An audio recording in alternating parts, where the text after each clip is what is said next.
بسم اللہ الرحمن الرحیم۔ السلام علیکم۔ پروگرام علم و حکمت میں خوش آمدید۔ میں ہوں محمد حسن الیاس۔ ناظرین کرام، قرآن مجید کا ہم مطالعہ کرتے ہیں۔ اس پروگرام میں میرے ساتھ آپ صلی اللہ علیہ وسلم کے ارشادات کو جانتے ہیں۔ آپ صلی اللہ علیہ وسلم نے دین کی شرح و وضاحت فرمائی، اس کے مباحث کو ہم سمجھتے ہیں۔ صحابہ کرام کے آثار بھی زیر بحث آتے ہیں، آپ لوگوں کے سوالات کو بھی لیتے ہیں۔ آغاز کرتے ہیں صحابہ کرام سے تشریف فرمائیں جناب جاوید احمد غامدی صاحب۔ السلام علیکم غامدی صاحب۔ وعلیکم السلام۔ سے بہت شکریہ آپ کے وقت کا۔ آغاز کرتے ہیں۔ آج جس آیت کا میں نے انتخاب کیا ہے وہ سورہ بقرہ کی آیت نمبر 170 ہے۔ ارشاد فرمایا، اور جب انہیں دعوت دی جاتی ہے کہ اپنی ان باتوں کو چھوڑ کر اس چیز کی پیروی کرو جو اللہ نے اتاری ہے، تو کہتے ہیں کہ نہیں، بلکہ ہم تو اسی راہ پر چلیں گے جس پر ہم نے اپنے باپ دادا کو چلتے پایا ہے۔ کیا اس صورت میں بھی کہ اگر ان کے باپ داداؤں نے نہ اپنی عقل سے کچھ کام لیا ہو اور نہ راہ ہدایت پائی ہو۔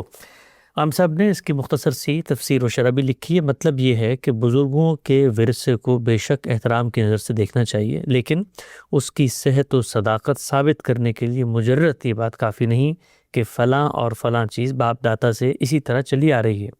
اس پر اگر کوئی تنقید کی جاتی ہے تو ہر سلیم و طبع انسان کو چاہیے کہ وہ اسے توجہ سے سنے، اور اگر وہ چیز علم و عقل کی میزان پر پوری نہ اترتی ہو تو بغیر کسی تردد کے اسے چھوڑنے کے لیے تیار ہو جائے۔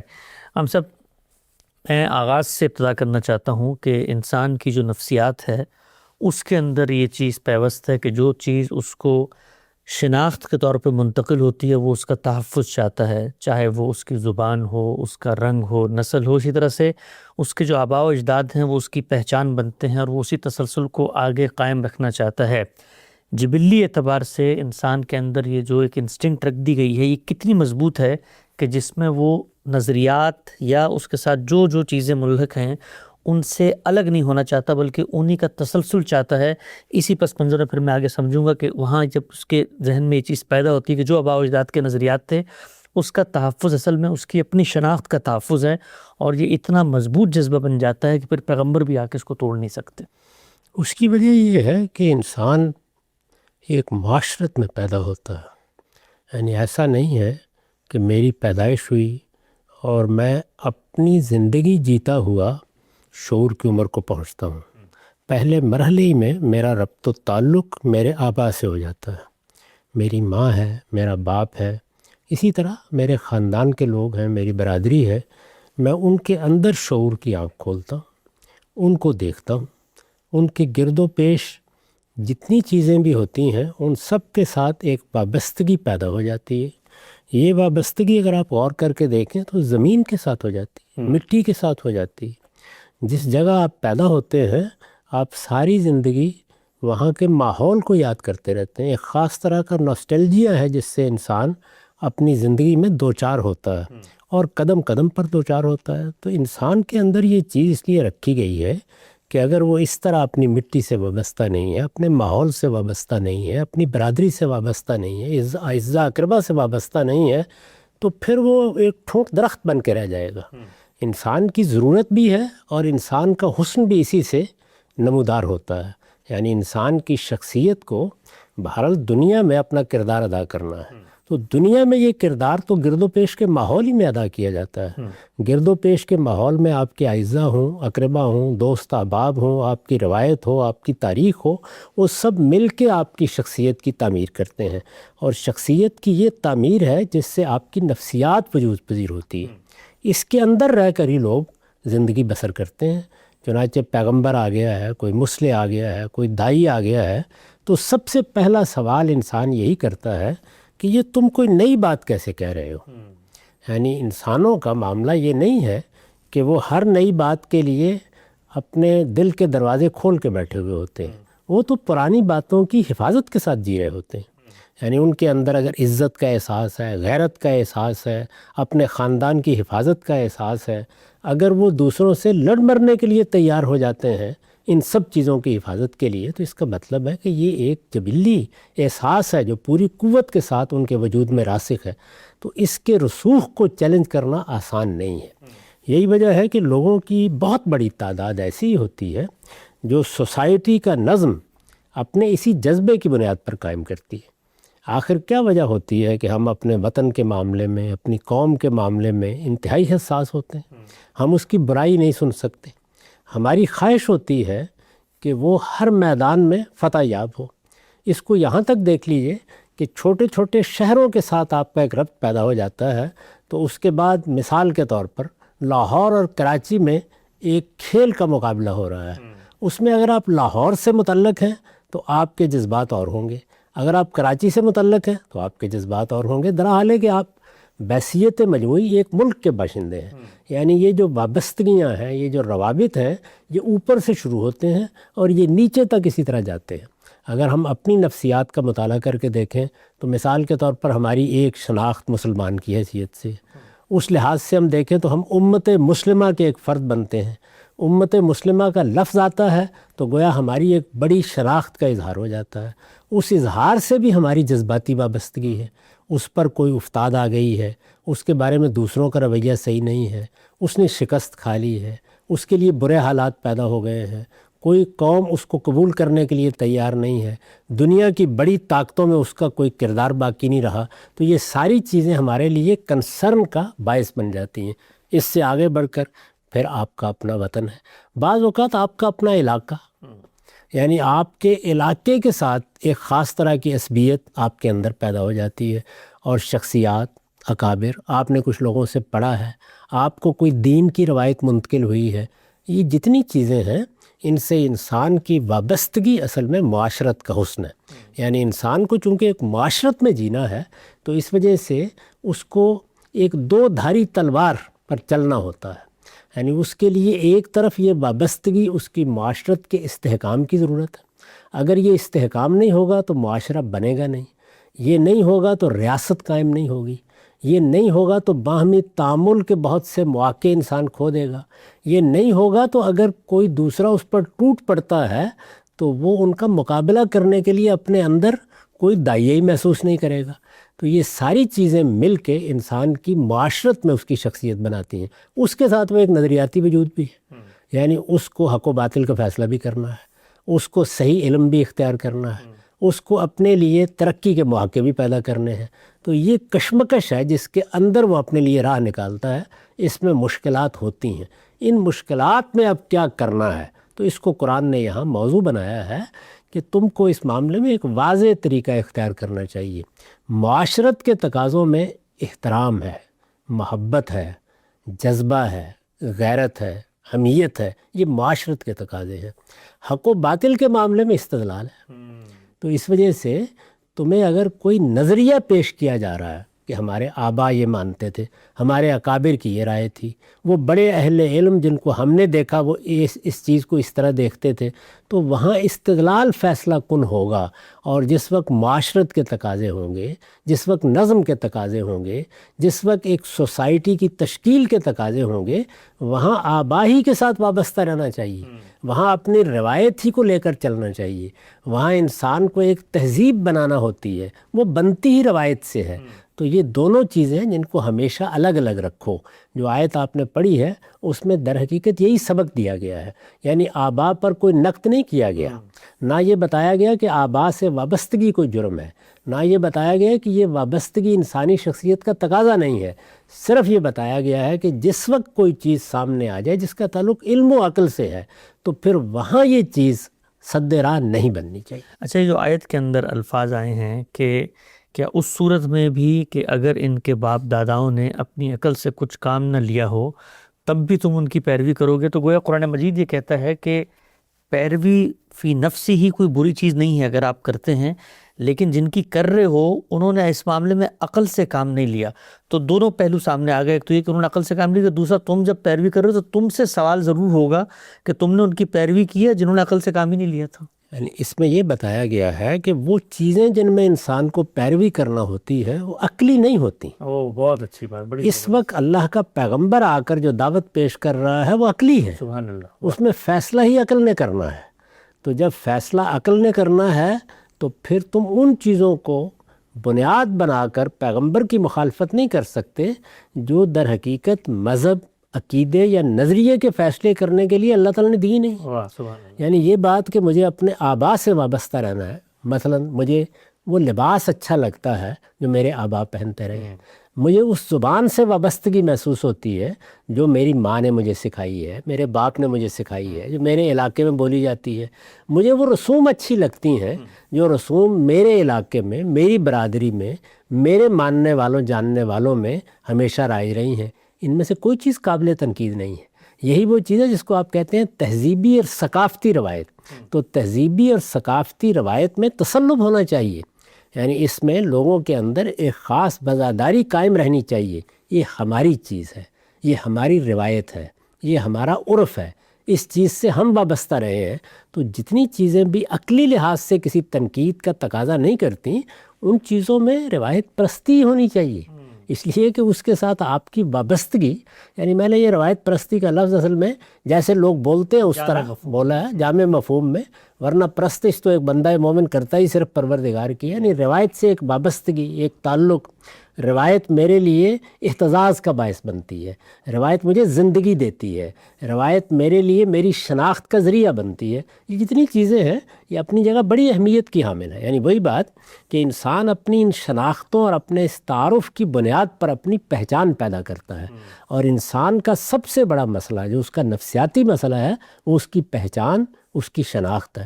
چنانچہ جو قبائل وجود میں آئے ہیں، جو گروہ بنے ہیں جن کو عربی زبان میں قرآن مجید نے شعوب و قبائل سے تعبیر کیا، ان کے بارے میں سورہ حجرات میں کیا کہا ہے؟ یہ کہا ہے کہ یہ ہم نے کیوں بنائے تمہارے اندر، یعنی بنائے کیا؟ اللہ تعالیٰ نے قبیلہ بنا کے آپ کو بتایا کہ آپ اس کا حصہ بن جائیں۔ تمہارے اندر یہ جبلی تقاضا ہم نے کیوں رکھا کہ تم قبیلوں کی صورت میں منظم ہو جاتے ہو، جماعتوں کی صورت میں منظم ہو جاتے ہو، تمہارے اندر ایک گروہی شناخت پیدا ہو جاتی ہے، تم کسی کو اپنا رہنما بنا لیتے ہو، تمہارے کچھ اکابر وجود میں آ جاتے ہیں، تم کسی کو اپنا زعیم قرار دے کر اس سے ایک وابستگی اختیار کر لیتے ہو۔ کیوں یہ چیز رکھی ہے؟ لتعارفو، تاکہ تم اپنی اس پہچان کو قائم کر سکو، جو ورنہ کیا ہوتا، ورنہ ریت کے ذروں کی طرح انسان بکھر کے رہ جاتے ہیں۔ تو یہ جو شناختیں پیدا ہوتی ہیں، قومی شناختیں، وطنی شناختیں، اسی طرح برادریوں کی شناختیں، یہ ظاہر ہے کہ اپنی ایک تاریخ رکھتی ہیں۔ یعنی انسان آج آدم و حوا کے بطن سے نہیں پیدا ہو رہا، وہ آج وجود پذیر نہیں ہو رہا، اس کے پیچھے ایک پوری تاریخ گزر چکی ہے، تو وہ تاریخ اس کی شخصیت کی تشکیل کر دیتی ہے۔ اس کے اندر کھڑا ہو کر ہی وہ چیزوں کو دیکھتا ہے۔ لیکن کیا یہ چیز کسی نظریے کا فیصلہ کرے گی؟ کیا یہ علم کے معاملے میں حجت ہوگی؟ کیا یہ مذہب کے معاملے میں فیصلہ کن ہوگی؟ قرآن مجید نے بتایا کہ نہیں، یہاں تم ایک غلط چیز کو غلط جگہ پہ استعمال کر رہے ہو۔ اس وجہ سے اگر کبھی کوئی مسئلہ پیش آ گیا ہے جس میں تمہیں علم و عقل کی بنیاد پر فیصلہ کرنا ہے، اس میں پھر یہ برادری، اس میں پھر یہ تعلق، اس میں پھر یہ اکابر، اس میں پھر یہ روایت، اس کی کوئی حیثیت نہیں ہے۔ اس کو پھر اٹھا کے پھینک دینا چاہیے، ایک لیے کہ وہاں فیصلہ حق و باطل کا کیا جا رہا ہوتا ہے۔ چنانچہ اسی وجہ سے قرآن مجید نے بعض جگہوں پر یہ بتایا کہ حق و باطل کے معاملے میں اکثریت کی کیا حیثیت ہے؟ اکثریت تو مانتی نہیں تھی۔ اکثریت تو حق و باطل کے معاملے میں اسی طرح کی چیزوں کا شکار ہو جاتی ہے، ایسے ہی تعصبات میں مبتلا ہو جاتی ہے۔ تو حق و باطل کے فیصلے اس بنیاد پر نہیں کیا کرتے۔ یہ تو دنیا کے اندر جو نزاعات ہوتے ہیں جس میں ہمیں مل کے کوئی کام کرنا ہے، اس میں اکثریت کو فیصلہ کن مانا جاتا ہے۔ یہی وہ بحث ہے جو جمہوریت میں پیدا ہو گئی۔ یعنی ہم نے اس پر یہ تنقید کرنا شروع کر دی کہ جمہوریت ایک طرز حکومت ہے کہ جس میں بندوں کو گنا کرتے ہیں، تولا نہیں کرتے۔ یا اسی طرح مثال کے طور پر ہمارا مذہبی طبقہ عام طور پر یہ کہتا ہے کہ یہ کیا بات ہوئی، یعنی اکثریت یہ فیصلہ کرے گی کیا حق ہے اور کیا باطل ہے۔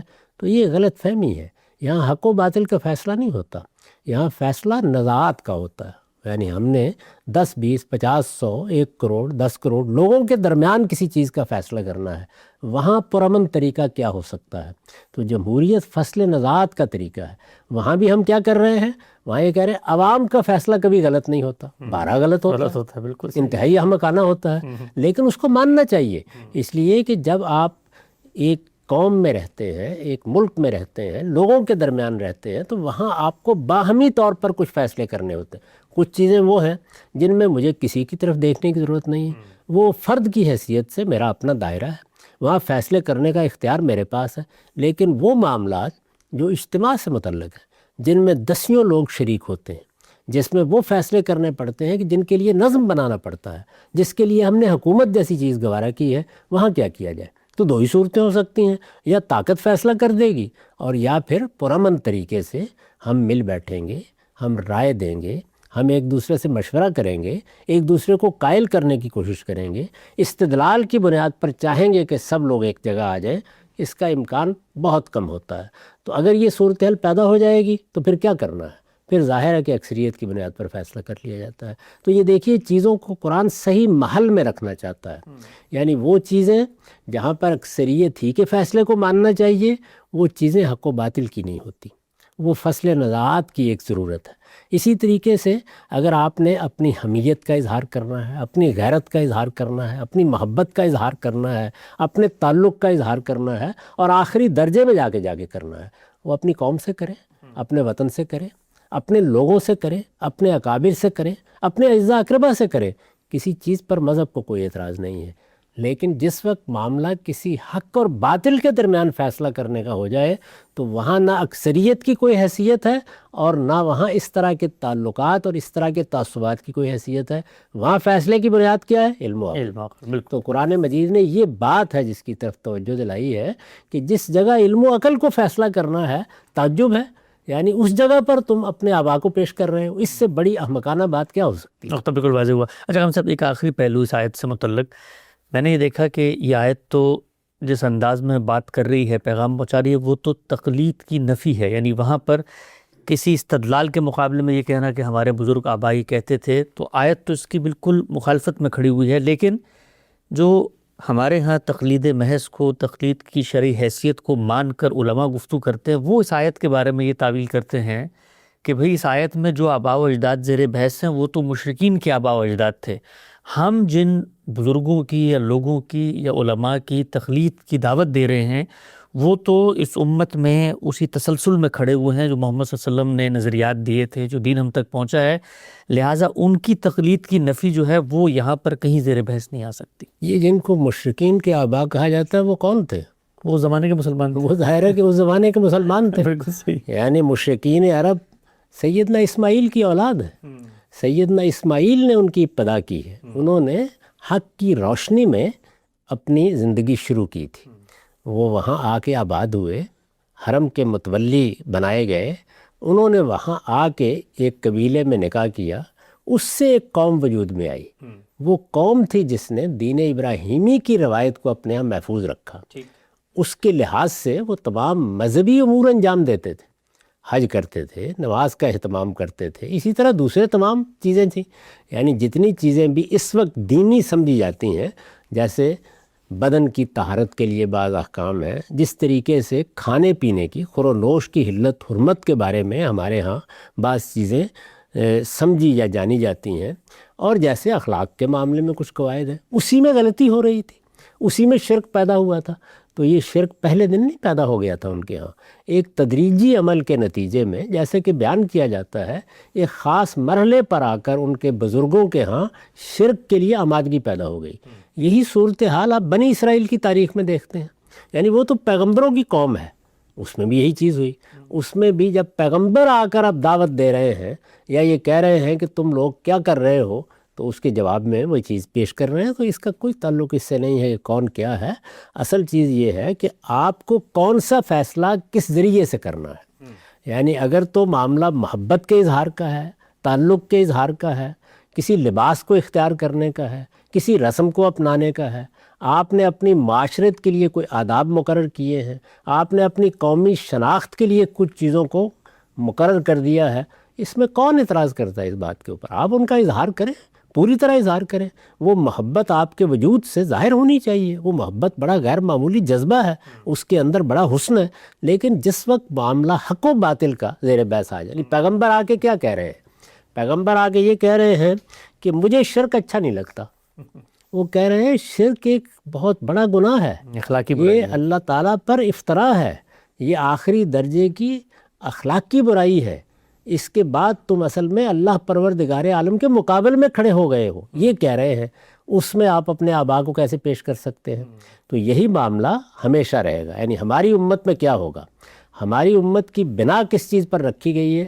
اس پر کہ ہمارے ہاں مذہب کے معاملے میں، دین کے معاملے میں، زندگی کے ان معاملات کے بارے میں جن میں علم و عقل نے فیصلہ کرنا ہے، محور کی حیثیت اللہ کی کتاب قرآن مجید کو ہوگی۔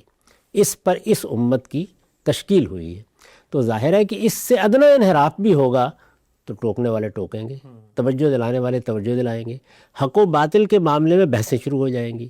اس میں علم و عقل کی بنیاد پر فیصلہ کرنا ہے، اس میں یہ نہیں دیکھنا کہ فلاں آدمی کتنا بڑا ہے، وہ کسی فن کا کتنا بڑا امام ہے، نہیں، اس کی دلیل دیکھی جائے گی جہاں بھی دیکھنی ہے، لیکن وہ چیزیں جن کی طرف میں نے اشارہ کیا ان میں آپ کو اپنے آباء سے وابستہ رہنا چاہیے، اس لیے کہ وہاں طرز کہن پر اڑ کر بیٹھ جانا ہی اپنے اندر حسن رکھتا ہے، لیکن حق و باطل کے معاملے میں تو یہ چیز بربادی اور تباہی کا باعث بن جاتی ہے۔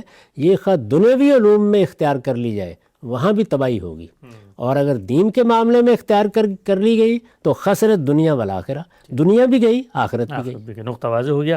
اچھا ہم صاحب، آیت کے اندر اگرچہ براہ راست تو زیر بحث نہیں، لیکن کہا جاتا ہے نا اشارت النص، اس سے ایک پہلو نکل رہا ہے کہ آیت میں عقل اور ہدایت کا ذکر ایک ساتھ ہوا ہے کہ اگر آباء و اجداد میں عقل ہوتی تو وہ بھی ہدایت پا لیتے، تو اس کا مطلب یہ ہے کہ ہدایت کی بنیاد عقل ہے، اور جب آپ عقل سے کام نہیں لیں گے، کیونکہ ہمارا تو پورا تصور ہے نا کہ جی دین جو ہے وہ تو آپ ان چیزوں کو مان رہے ہیں جو عقل کی گرفت میں نہیں آتی، لیکن اللہ نے اپنی ہدایت کو عقل کے ساتھ متعلق کیا اور ان کے بارے میں کہا کہ اگر عقل ہوتی تو وہ بھی ہدایت پا لیتے۔ اس میں کیا شبہ؟ دیکھیے، یہ علم و عقل کا فیصلہ ہے، یعنی اس کی نوعیت یہ نہیں ہے کہ یہ میرے بڑے کہتے تھے، یا میں نے فلاں ہستی سے یہ بات سنی ہے، یا فلاں شخصیت نے مجھے یہ بات بتائی تھی۔ دین کے معاملے میں تو آپ اس استدلال کو پیش کرنے کی جسارت ہی نہیں کر سکتے۔ وہاں تو اللہ تعالیٰ نے فرمایا کہ قیامت میں جب فیصلہ صادر ہو جائے گا تو لوگ کیا کہیں گے؟ وہ یہ کہیں گے لو کننا نسمع و ناقل، یعنی اگر ہم نے اپنے نقطہ نظر پر تنقید کرنے والے کسی شخص کی بات توجہ سے سنی ہوتی اور عقل سے کام لیا ہوتا تو ہم کبھی آج یہاں نہ ہوتے، یہ کہیں گے وہ اس موقع پر۔ تو دین کے معاملے میں عقل کو بیدار رکھنا ہے۔ اسی طریقے سے دنیوی علوم ہے، دنیوی علوم کے بارے میں بھی آپ یہ طریقہ اختیار نہیں کر سکتے کہ آپ یہ کہیں کہ جی ہمارے ہاں تو اس بات کو لوگ قبول کرنے کے لیے کبھی تیار نہیں ہوئے کہ زمین گھومتی ہے۔ یعنی وہاں پر بھی جو سائنسی علوم ہے، تجرباتی علوم ہے، جن میں انسان کو اپنی زندگی کے لیے بہت سے فیصلے کرنے ہوتے ہیں، جن پر قوموں کی زندگی کا بعض اوقات انحصار ہو جاتا ہے، یعنی ایک پہیے کی ایجاد بھی بعض اوقات کسی قوم کے لیے زندگی موت کا مسئلہ بن جاتی ہے، فیصلہ کن ہو جاتی ہے۔ اسی وقت دیکھ لیجئے، یعنی جو ہتھیار انسان نے ایجاد کر لیے ہیں، جو نئی چیزیں وجود میں آ گئی ہیں، جو چیزیں اب ہماری زندگی میں داخل ہو گئی ہیں، ہمارے ہاتھ پر بندھی ہوئی گھڑی سے لے کر ہمارے ہاتھ میں پکڑے ہوئے موبائل تک ایک پوری دنیا ہے جس سے ہم اب وابستہ ہیں۔ ایک طرف سائنس ہے، دوسری طرف ٹیکنالوجی ہے۔ ان دونوں کے بہت سے اثرات ہماری زندگی پر ہو رہے ہیں۔ ان اثرات کے اخلاقی پہلو میں علم و عقل سے فیصلہ ہوگا، اسی طرح سے ان کی قبولیت، عدم قبولیت میں بھی علم و عقل سے فیصلہ ہوگا۔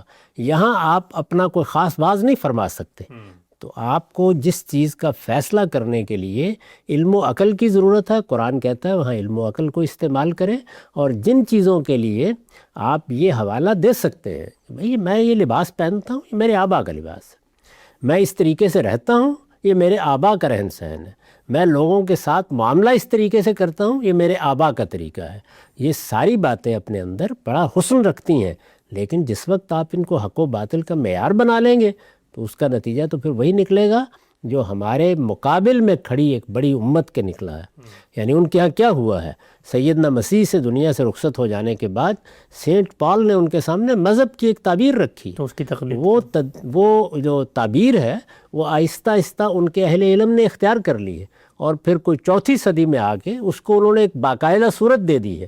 وہ باقاعدہ صورت ہے جس سے اب وہ وابستہ ہیں۔ تو قرآن مجید نے اس پر کتنی شدید تنقید کی اور یہ بتایا کہ تم نے تو مسیح کی پوری تعلیم کو الٹ کر رکھ دیا ہے، اور یہ جو باتیں تم کر رہے ہو یہ علم و عقل کی روح سے آخری درجے میں انحراف کی باتیں ہیں۔ یہ تنقید کی نا ان کے اوپر، یعنی وہاں پر یہ چیز قبول کرنے کے لیے قرآن تیار نہیں ہوا کہ یہ تو ہمارے آبا کا فیصلہ ہے۔ تو آبا کا فیصلہ کہاں مؤثر ہوتا ہے، کہاں قابل قدر ہے، کہاں اس کو پیش کرنا انسان کے لیے باعث عزت ہے، اس کا فرق سمجھنا چاہیے۔ یہ قرآن مجید نے ایک جگہ نہیں دسیوں مقامات پر کہا ہے کہ جہاں تک دین کا تعلق ہے، جہاں تک حق و باطل کا معاملہ ہے، اس میں علم و عقل کی بنیاد پر گفتگو ہوگی، علم و عقل ہی کی بنیاد پر مکالمہ ہوگا۔ اگر آپ کے پاس استدلال ہے تو پیش کیجئے، استدلال میں تیغوں کا دم خم ہونا چاہیے۔ یہ کوئی طریقہ نہیں ہے کہ وہاں آپ آبا کا حوالہ پیش کر کے خاموش ہو جائیں۔ بالکل واضح ہو گیا۔ آگے بڑھاتے سلسلہ گفتگو کو، روایت میرے سامنے ہے، صحیح مسلم کی روایت ہے، عبادہ بن صامت رضی اللہ عنہ کا بیان ہے کہ وہ فرماتے ہیں کہ جو یہ کہے کہ میں گواہی دیتا ہوں کہ اللہ کے سوا کوئی معبود نہیں، وہ یکتا ہے، اس کا کوئی شریک نہیں، اور گواہی دیتا ہوں کہ محمد اس کے بندے اور رسول ہیں، اور عیسیٰ بھی اس کے بندے اور اس کے رسول ہیں، اور اس کی بندی کے بیٹے اور اس کا قول ہیں جو اس نے مریم کی طرف القاء فرمایا، اور اس کی جانب سے ایک روح اس میں پھونک دی گئی، اور گواہی دیتا ہوں کہ جنت برحق ہے، دوزخ برحق ہے، قیامت میں اٹھایا جانا برحق ہے، اللہ اس سے جنت کے 8 دروازوں میں سے جس سے چاہے گا داخل کرے گا، خواہ اس کے اعمال کچھ بھی ہوں۔ دو پہلو ہم سب روایت میں جو تقاضا کرتے ہیں، آخری پہلو کہ خواہ اعمال کچھ بھی ہوں تب بھی اللہ جنت میں اس کو داخل کر دے گا، اور دوسرا یہ اصرار کیوں نظر آتا ہے کہ مسیح علیہ السلام کے بارے میں کہ ہم ان کا اللہ کا بندہ اور کلمہ اور اللہ کی جانب سے روح پھونکے جانے کا بھی اقرار کریں؟ کیا یہ اس زمانے کے مخاطبین کی رعایت سے رسول اللہ صلی اللہ علیہ وسلم ان کو کہہ رہے ہیں، یا مسلمانوں کو بھی ایک اس طرح کی چیز ہے جو بہت ہیمر کر کے بتائی جا رہی ہے روایت میں؟ کہ اس میں سمجھ لینا چاہیے نا کہ وہاں رسالت مآب صلی اللہ علیہ وسلم کے مخاطبین کی دو بڑی جماعتیں ہیں۔ جی، ایک طرف دین ابراہیمی کی براہ راست روایت ہے، اس سے وابستہ لوگ زیادہ تر وہ مشرکین عرب کہلاتے ہیں، ان کے مقابل میں اہل کتاب بھی ہیں، اہل کتاب کو بھی دعوت دیں ہیں، اور اہل کتاب نے اگر کوئی بات مانی ہوئی ہے تو جس وقت ہم پیغمبروں کی دعوت کو قبول کر لیں گے تو وہ ہم پر بھی اثر انداز ہوگی۔ تو نتیجے کے طور پر قرآن مجید نے یہ بتایا، یا رسالت مآب صلی اللہ علیہ وسلم نے لوگوں کو توجہ دلائی کہ ہمیں اس طریقے سے دین کو دیکھنا ہے، یعنی دین کے معاملے میں جو ہمارے پاس دین کی روایت ہے وہ ساری ہی زیر بحث آئے گی، اور اس میں اپنے علم کی آخری درجے میں تطہیر کرنی ہے، خواہ وہ علم آخرت کے بارے میں ہے، خواہ وہ علم اللہ پروردگار عالم کے بارے میں ہے، خواہ وہ علم پیغمبروں کے بارے میں ہے، کیونکہ ایمانیات کی جو بنیادیں ہمارے ہاں قائم کی گئی ہیں، یا جس کو کہا جا سکتا ہے کہ یہ 5 چیزیں ایمانیات ہیں، وہ کیا ہیں؟ اللہ پر ایمان، پیغمبروں پر ایمان، فرشتوں پر ایمان، کتابوں پر ایمان، آخرت پر ایمان۔ تو ان میں سے کسی چیز کے بارے میں بھی اگر کوئی اختلاف پیدا ہو گیا ہے، یا کوئی غلط بات درائی ہے، یا لوگوں نے اپنی کوئی بدعت دین میں داخل کر دی ہے، تو پیغمبر کا بھی یہ کام ہے کہ وہ اس کو واضح کرے، اور ہمارا بھی یہ کام ہے کہ ہم ہمیشہ اپنے اعتقادات کا جائزہ لیتے رہیں کہ ایمانیات سے متعلق تو کوئی خرابی ہم نے نہیں پیدا کر لی۔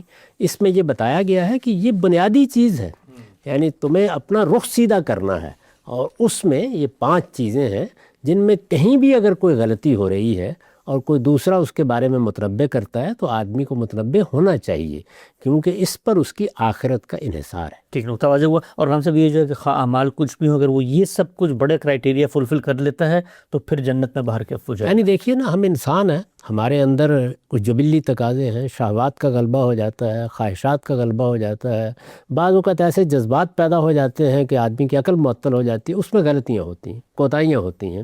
تو اللہ تعالیٰ نے قرآن مجید میں بھی یہ بتایا ہے کہ اگر ایمان محکم ہے تو پھر انسان کے اندر رجوع اور توبہ کا داعیہ پیدا ہوگا۔ تو رجوع اور توبہ کے داعیے میں پھر قرآن مجید نے بالکل واضح کر دیا کہ ایک تو یہ ہے کہ غلطی ہوئی، بڑی سے بڑی غلطی ہو گئی، انسان فوراً توبہ کے لیے آمادہ ہو گیا، اس نے رجوع کر لیا، وہ تلافی کے لیے آمادہ ہو گیا۔ تو فرمایا کہ اس طرح کی غلطی تو ہم اسی دنیا میں فوراً معاف کر دیتے ہیں، لیکن بعض اوقات انسان اس کو مؤخر کرتا ہے۔ جو لوگ مؤخر کر بیٹھتے ہیں وہ پھر اپنے نامہ اعمال میں لے کر ان کو قیامت میں اٹھیں گے، تو اس میں کیا وہ غلطی معاف ہونے کا امکان ہے؟ اللہ تعالیٰ نے خود بتا دیا کہ اگر تم نے میرے ساتھ کسی کو شریک نہیں ٹھہرایا تو امکان ہے، یہ نہیں ہے کہ لازماً معاف ہو جائے، امکان ہے۔ تو اسی بات کو بعض روایتوں میں اس طریقے سے بیان کر دیا جاتا ہے کہ اگر تم سچے ایمان کے ساتھ جیتے ہو تو تم کسی غلطی پر یہاں قائم نہیں رہو گے، یہاں غلطیوں کو اپنی زندگی نہیں بنا لو گے، جس کو اس طرح تعبیر کیا ہے کہ احاطت بھی خطیت ہو، یعنی یہ نہیں ہے کہ پھر گناہ انسان کی زندگی بن جائیں گے، نہیں، غلطیاں ہوں گی، کوتاہیاں ہوں گی، پاؤں پھسلیں گے، وہ اپنے آپ کو سنبھالے گا اور اسی طریقے سے زندگی بسر کرتے ہوئے اپنے پروردگار کی بارگاہ میں حاضر ہو جائے گا۔ تو یہ محکم ایمان اس کی جو زندگی بناتا ہے، اس میں یہ بشارت دی گئی ہے کہ جنت کا دروازہ کھلی جائے۔ تو بالکل واضح ہو گیا۔ آخر میں ہم صحابہ اکرام کے آثار کو بھی زیر بحث لے کر آتے ہیں۔ نزال بن صبرہ کہتے ہیں کہ ایک دن ہم نے سیدنا علی کو بہت اچھے موڈ میں اور مزاح کرتے ہوئے پایا۔ ہم نے کہا کہ ہمیں اپنے ساتھیوں کے متعلق بتائیے۔ انہوں نے کہا کہ نبی صلی اللہ علیہ وسلم کے تمام اصحاب میرے ساتھی تھے۔ ہم نے کہا ہمیں ابو بکر رضی اللہ تعالیٰ عنہ کے بارے میں بتائیے۔ سیدنا علی نے کہا وہ تو ایسے شخص تھے جنہیں اللہ نے جبریل اور محمد صلی اللہ علیہ وسلم کی زبان سے صدیق کا لقب دیا تھا۔ ہم سب سیدنا علی کا تمام صحابہ کو اپنا ساتھی کہنا اور وہ جو پوری کی پوری ایک تاریخی روایت اور ہمارے ہاں ایک سلسلہ کلام گفتگو مشاجرات میں کہ بھئی صحابہ کے درمیان تو اس نوعیت کی کشمکش تھی۔ ہم یہ دیکھتے ہیں کہ آثار کا ذخیرہ ہم تدریج کے ساتھ پیش کر رہے ہیں، اس میں تو جو تصور سیدنا علی شیخین کے بارے میں باقی حضرات کے بارے میں پیش کر رہے ہیں، وہ تو وہ تصور ہے جو قرآن مجید بتاتا ہے کہ تو رحماء بینہم تھے، لیکن جو تصویر ہمارے سامنے پیش کی جاتی ہے کہ جیسے کوئی ایسی مخاصمت ایسی مخالفت تھی اور پھر وہ جو آگے دھڑا بندی شیعہ سنی معاملہ ہوا، تو سیدنا صدیق کے بارے میں تو سیدنا علی کی زبان سے کبھی کوئی اس نوعیت کا کلمہ تک صادر ہے۔ سیدنا صدیق اور سیدنا عمر تو بہت بڑی شخصیات ہیں۔ وہ جب اپنے لوگوں کے بارے میں گفتگو کرتے ہیں تو اسی جگہ سے گفتگو کرتے ہیں جہاں حق بیان کرنے والا اپنی بات کہا کرتا ہے۔ ان کے ہاں نہ وہ تعصبات ہیں، نہ اس طرح کے رویے ہیں، نہ وہ اس طرح حدود سے تجاوز کر کے لوگوں پر تبصرہ کرتے ہیں۔ باقی یہ ہے کہ اختلاف جب ہو جاتا ہے تو اس اختلاف کے دوران میں کوئی سخت بات بھی منہ سے نکل جاتی ہے۔ اگر ایسا کہیں ہوا بھی ہے تو کسی دوسرے موقع پر انہوں نے اس کا ازالہ کر دیا ہے۔ تو یہی صحابہ کرام کی وہ غیر معمولی حیثیت ہے جس کو اللہ تعالیٰ نے قبول فرمایا اور یہ کہا کہ یہ خیر امت تھے، یہ بہترین گروہ تھا جو زمین پر دیکھا گیا۔ اور پھر ایک بہت بڑی ذمہ داری ان کو دی گئی ہے۔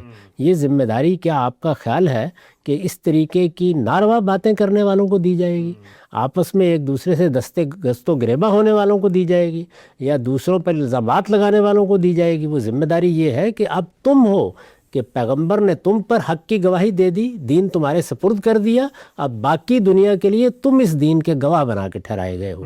تو صحابہ کرام کی یہ حیثیت ہے جس کی وجہ سے ہم ان کی طرف دیکھتے بھی ہیں، ان کے راستے کو اختیار کرتے ہیں، اس کی دعوت دیتے ہیں اور یہ کہتے ہیں کہ رسالت میں آپ صلی اللہ علیہ وسلم نے جو فرمایا تھا کہ ما انا علیہ و اصحابی، یہی ایک مسلمان کے لیے مثالی رویہ ہے کہ جہاں اس کو دین کے بارے میں عملی رہنمائی کی ضرورت ہے۔ ایک تو دین کا کانٹینٹ ہے، محتویات ہیں، وہ دے دیے گئے، وہ تو کوئی ایسی چیز نہیں جس پر بحث کی ضرورت ہو، لیکن جہاں رویے دیکھنے ہوں، طرز عمل دیکھنا ہو، یعنی دین ایک انسان کو کیسا بناتا ہے، تو وہاں کس طرف دیکھیں گے؟ رسالت میں آپ کی طرف، صحابہ اکرام کی طرف۔ توازے ہوا۔ آخر میں آپ حضرات کے کچھ سوالات بھی لے لیتے ہیں۔ جی سوال کیجیے گا۔ میرا نام شمسیمہ ہے، میں لاہور سے بات کر رہا ہوں۔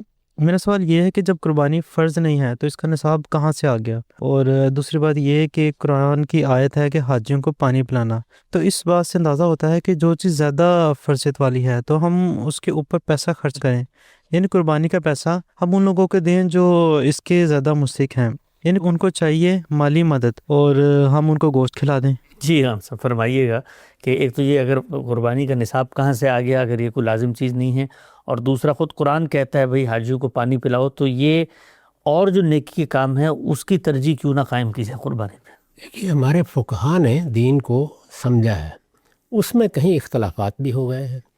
احناف کا نقطہ نظر یہ ہے کہ قربانی واجب ہے۔ جب انہوں نے قربانی کو واجب قرار دے دیا تو اب نصاب مقرر کرنا پڑے گا۔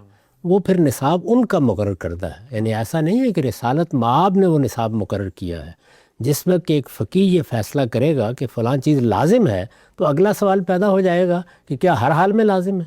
یعنی میرے پاس اگر بچوں کو کھلانے کے لیے روٹی بھی نہیں ہے تو پھر بھی واجب ہے، یہ صورتحال پیدا ہو جائے گی نا۔ تو اس کے لیے نصاب ایک لازمی ضرورت بن گئی، عقلی ضرورت ہے، چنانچہ اس کے لحاظ سے انہوں نے پھر نصاب مقرر بھی کیا۔ یہ ہم جانتے ہیں کہ باقی فقہا اس کو واجب نہیں کہتے، وہ کہتے ہیں کہ نفل عبادت ہے، اور قربانی بہرحال نفل عبادت ہی ہے، میرا بھی یہی نقطہ نظر ہے۔